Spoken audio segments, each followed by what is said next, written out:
Morning મિત્રો, જય શ્રી રામ, જય દ્વારકાધીશ. આપના આજના નવા વ્લોગમાં તમારા બધાનું સ્વાગત છે.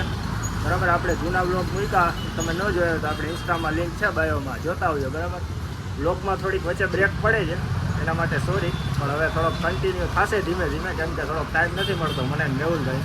આપણે સવારના પોરમાં નાહી ધોઈ રેડી થઈ ગયા. આપણે મેહુલભાઈ પાસે આવ્યા તો મેહુલભાઈ ડાયરેક્ટ આપણે ફાટી ખાવા લઈ આવ્યા અહીંયા મહાદેવ પાને, આપણા સચિનભાઈ પાસે. સચિનભાઈ બરાબર, હવે આપણે અહીંયાથી આજે એમાં એવું છે, મહાદેવના મંદિરે જવું છે સવારના પોરમાં. પછી આજ શનિવાર છે તો એવી ઈચ્છા છે કે બાલાહનુમાન જાય. બરાબર ને મેહુલભાઈ? હા ભાઈ, આજે શુભ શનિવાર છે, દાદા હનુમાન દાદાનો દિવસ છે. આજે એવી દિલથી ઈચ્છા થઈ છે કે હનુમાન દાદાએ જવું છે. હનુમાન દાદો પોગાડે એટલે સાચું ઈચ્છા છે એ પૂરી કરવી છે. બાલા હનુમાને જવું છે. બરાબર, આપણે જામનગરમાં બાલા હનુમાનનું મંદિર બહુ પ્રખ્યાત છે. આજે તમને લોકોને પણ બતાવશું, લગભગ બધા ગયા જ હશે. બરાબર છે, તો આપણે ત્યાં જઈને પાછો વ્લોગ ચાલુ કરશું. તમને ખબર ન હોય તો કહી દઉં કે ત્યાં 24 કલાક રામધૂન ચાલુ રહે. લગભગ એવું કે મંદિર નહીં હોય 24 કલાક. આજે આપણે મિત્રોને બતાવશું. બરાબર, એટલે આજ તમને દેખાડવાનું હોય. અમારા વ્લોગમાં જોતા રહેજો અને અમારા વ્લોગમાં જોડાઈ રહેજો. હેલો મિત્રો, આપણે મસ્ત બપોરે મેહુલભાઈના ઘરે જઈમાં. બરાબર, મેહુલભાઈ મસ્ત જમાડ્યું અને 2 કલાક આરામ કર્યો. નીંદર આવતી હતી મને મેહુલભાઈને, થોડોક 2 કલાક આરામ કરી લીધો. ઉઠીને મસ્ત ચા પાણી, મેહુલભાઈ ચા બનાવ્યો હતો, ચા પી અને આપણે નીકળી ગયા આપણે બાલા હનુમાનના દર્શન કરવા. તો આપણે ત્યાં પહોંચીને તમને દર્શન કરાવશું.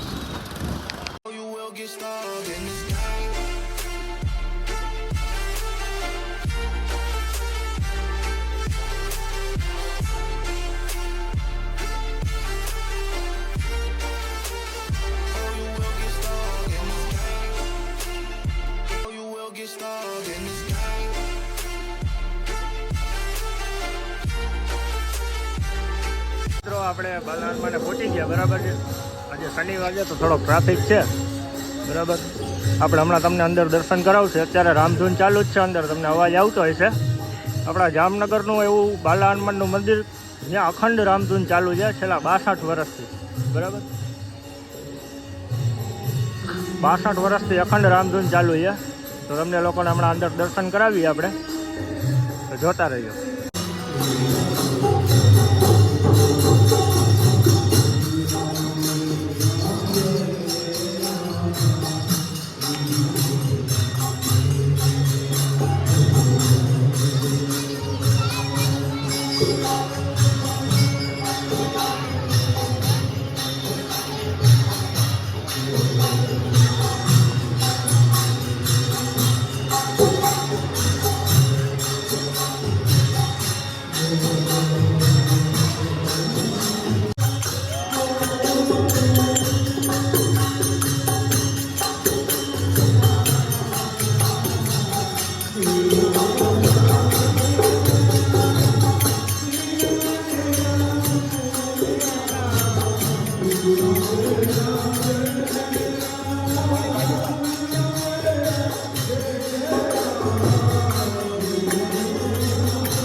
જય શ્રી રામ મિત્રો, આપણે જામનગરમાં બાલા હનુમાનનું મંદિર. બરાબર, જ્યાં સતત 62 વર્ષની પાછળ લખ્યું છે.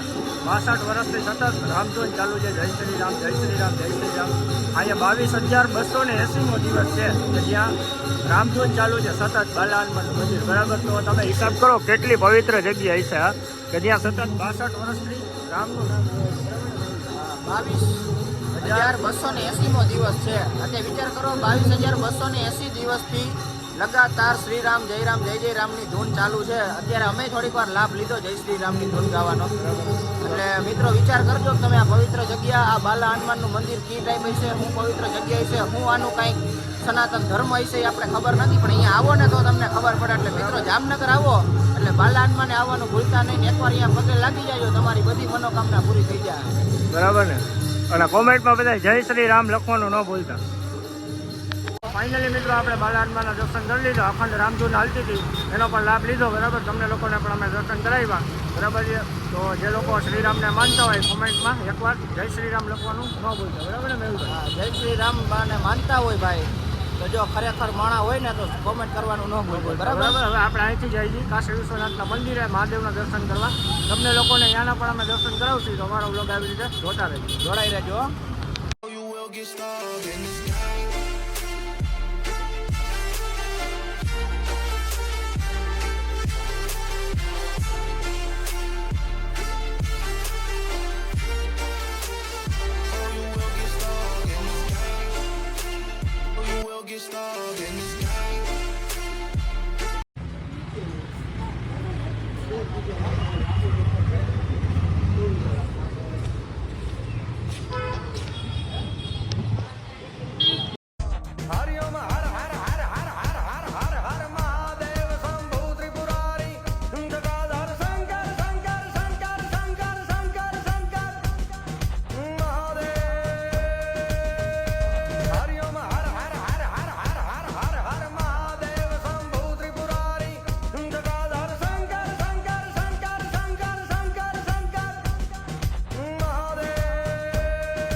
મિત્રો આપણે કાશી વિશ્વનાથના મંદિરે પહોંચી ગયા, બરાબર. દર્શન કરી લીધા, તમને લોકોને પણ દર્શન કરાવ્યા, બરાબર ને મેહુલભાઈ? હા હો કઈરા ભાઈ. બરાબર છે. હવે જાણવા જેવી વાત એ છે કે આપણા વિશ્વના ખાલી એવા 2 જ મંદિર કે જ્યાં આપણે મહાદેવના ચારે બાજુથી દર્શન કરી શકીએ.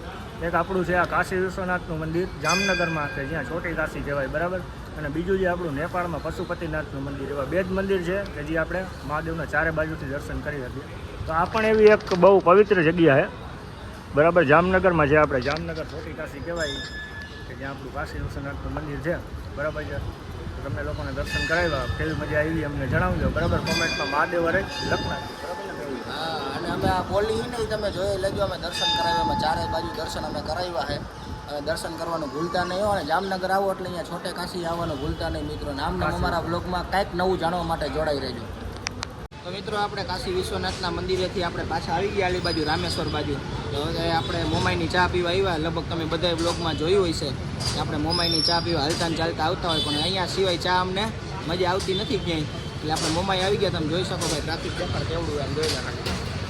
હા, કાયમીનું 50,000 ઉપર કાઉન્ટર રહેશે એટલે અમને ખબર છે. કાંઈ વાંધો આમ જોડો ખામે ચા તમે જોઈ લ્યો, જોઈએ એમ થઈ જાય કે ફટાફટ એને પીવા માંડીને ઠરી જાય. તો કાંઈ વાંધો નહીં, બ્લોગમાં જોતા રહેજો. બીજું શું મિત્રો, આજે આપણે આખો દિવસ બહુ બધી મજા કરી. સવારે ઉઠીને નાહી ધોઈને નીકળી ગયા હતા, બરાબર છે. આજે શનિવાર હતો તો આપણે બાલાનમાનના મંદિરે દર્શન કર્યા. અહીંયાથી આપણે કાશી વિશ્વનાથ મહાદેવના મંદિરે દર્શન કર્યા જામનગરમાં, જે કે આપણે છોટી કાશી તરીકે ઓળખાય છે, બરાબર. અહીંયા આપણે બહુ બધી મજા કરી. તમને લોકોને પણ દર્શન કરાવ્યા. તો તમને લોકોને કેવું લાગ્યું એ અમને જરા કોમેન્ટમાં કહેજો. અને જય શ્રી રામ અને મહાદેવ હર કોઈ કોમેન્ટમાં લખવાનું ભૂલતા નહીં, બરાબર ને મેહુલ? હા, કોમેન્ટમાં લખવાનું ભૂલતા નહીં, અને બોલજો જય શ્રી રામ મહાદેવ હર. એ કોમેન્ટમાં લખવાનું ભૂલતા નહીં. અમને આશા છે કે અમારો આજનો વ્લોગ જોઈ તમને બહુ મજા આવી છે. અને આવું કાંઈક નવું જાણવા માટે અમારા પેજને લાઈક કરજો, શેર કરજો, સબસ્ક્રાઈબ કરજો. અમારી ચેનલને પણ સબસ્ક્રાઈબ કરવાનું ભૂલતા નહીં. અને બાજુનું બેલ આઇકન દબાવજો, જેથી કરી અમારી આગલી નોટિફિકેશન તમારા સુધી પહોંચે. અને એવી આશા કરીએ છીએ કે તમારો પ્રેમ જ અમને ઉપર લઈ જશે, બાકી કોઈની તાકાત નથી. એટલે આવા નવા વ્લોગ જોવા માટે અમારી ચેનલને સબસ્ક્રાઈબ કરજો, લાઈક કરજો અને શેર કરજો. તો આજે આપણે આપણો વ્લોગ આજે આપણો પૂરો કરશી, બરાબર. જય શ્રી રામ, જય દ્વારકાધીશ.